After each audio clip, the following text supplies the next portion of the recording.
आज हम मराठी की दूसरी कविता संतवाणी पढ़ेंगे। संतवाणी जो है ये शेख मोहम्मद सांगटी सेव, ये संतवाणी का नाम है और इसके कवि भी संत शेख मोहम्मद है। 17वें शतक में ये इंडिया में आए थे, लेकिन इनकी जन्म तिथि और मृत्यु तिथि का कोई ख़ास पता नहीं। तो बहरहाल हम शुरू करते हैं। मी एकदा ही कविता वाचून दाखवतो तुम्हाला। तुम्ही पुस्तक काढून पान क्रमांक 2 पेज नंबर 2 पर उंगली रखेंगे आप लोग। संतवाणी शेख मोहम्मद सांगटी सेव। पॉज करें।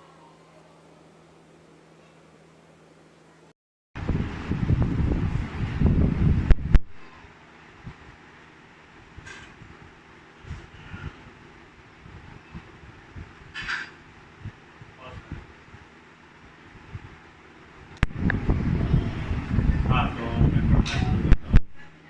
आप लोग किताब में देखेंगे। केकतीला कांट्याचे वेढे। केकती ये एक पेड़ का नाम है।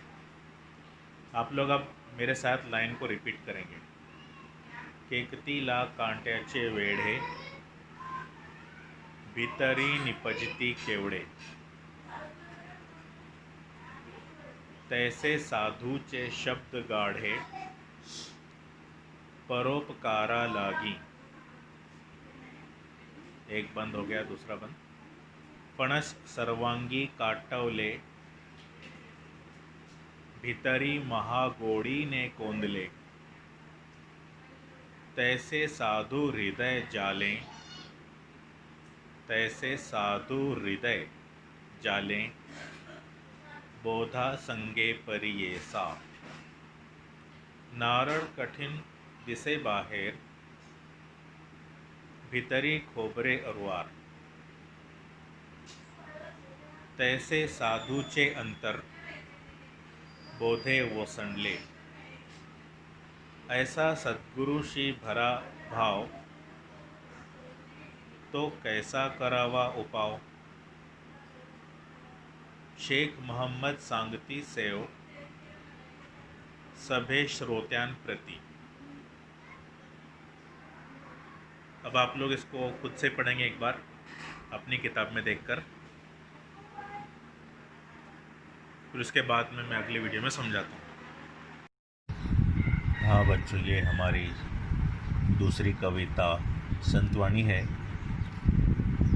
इस संतवाणी का नाम है शेख मोहम्मद सांगटी सेव।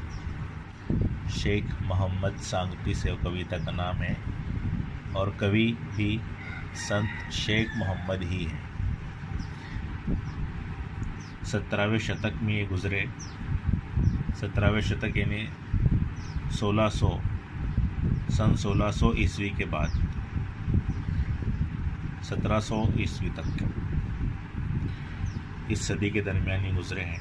इन्होंने मराठी की बहुत सारी कविताएं, उर्दू में भी इन्होंने लिखी है, फारसी में भी लिखी है। तब यहाँ देखते हैं हम। केकतीला कांट्याचे वेढे, वेढे का मीनिंग लिखेंगे गुच्छे। कांटे आपको मालूम है। केकती वो फूल वाला झाड़ होता है, पेड़ होता है जिस पे फूल आते हैं, पीले रंग के फूल। कांट्याचे वेढे यानी कि इस पर कांटों से लदा होता है, वो बाहर से पूरे कांटे, हाथ लगाए तो कांटा चुभ जाए।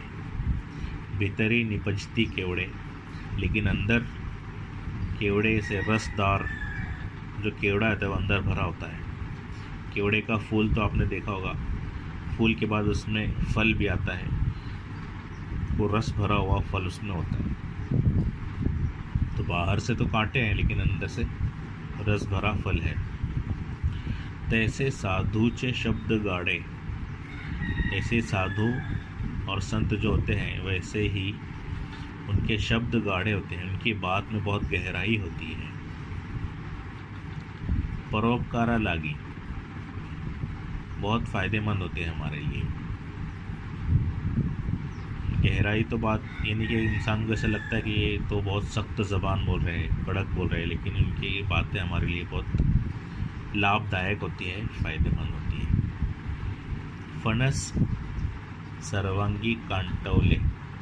फणस का जो पेड़ होता है, कटहल का फल सर्वांगी ऊपर से घिरा हुआ कांटों से। भीतरी महागोड़ी ने, गोड़ी मतलब मिठास, कोंदले भरा हुआ, भीतरी अंदर से मिठास से भरा हुआ। तैसे साधु चे हृदय जाले।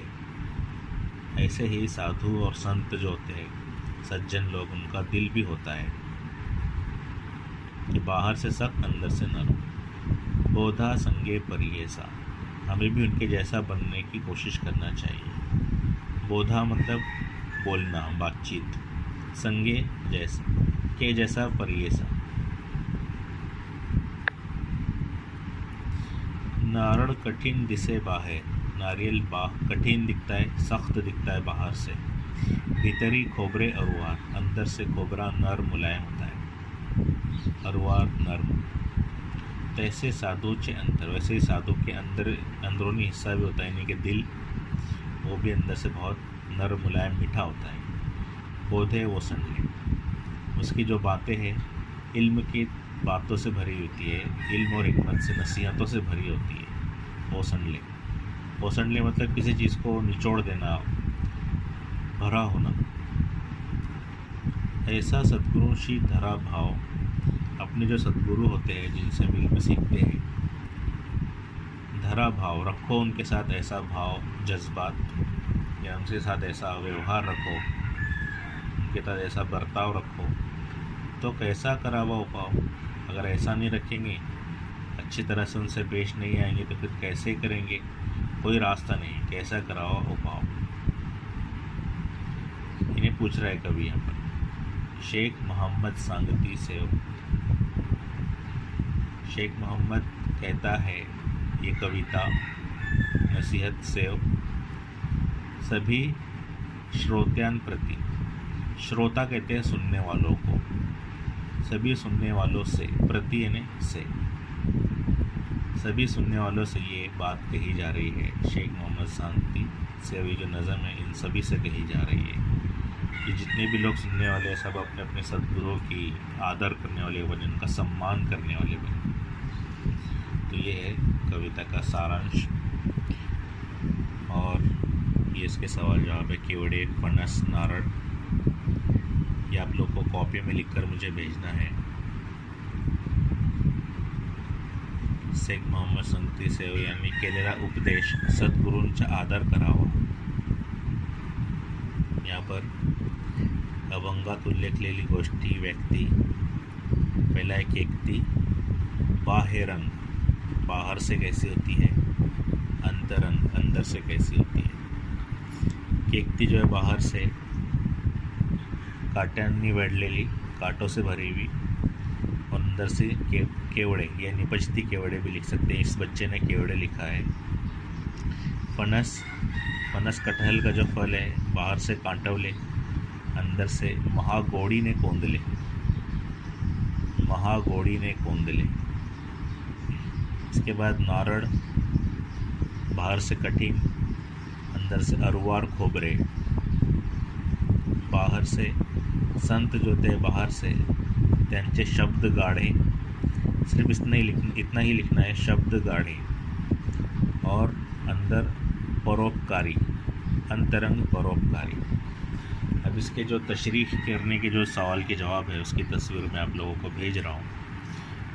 ये भी अपने पास लिखेंगे, हो सके तो उर्दू में भी उसका खुलासा यहाँ लिख लेंगे किताब में ही, और बाकी के सारे जितने सवाल जवाब है वो कॉपी में लिखेंगे। चलिए।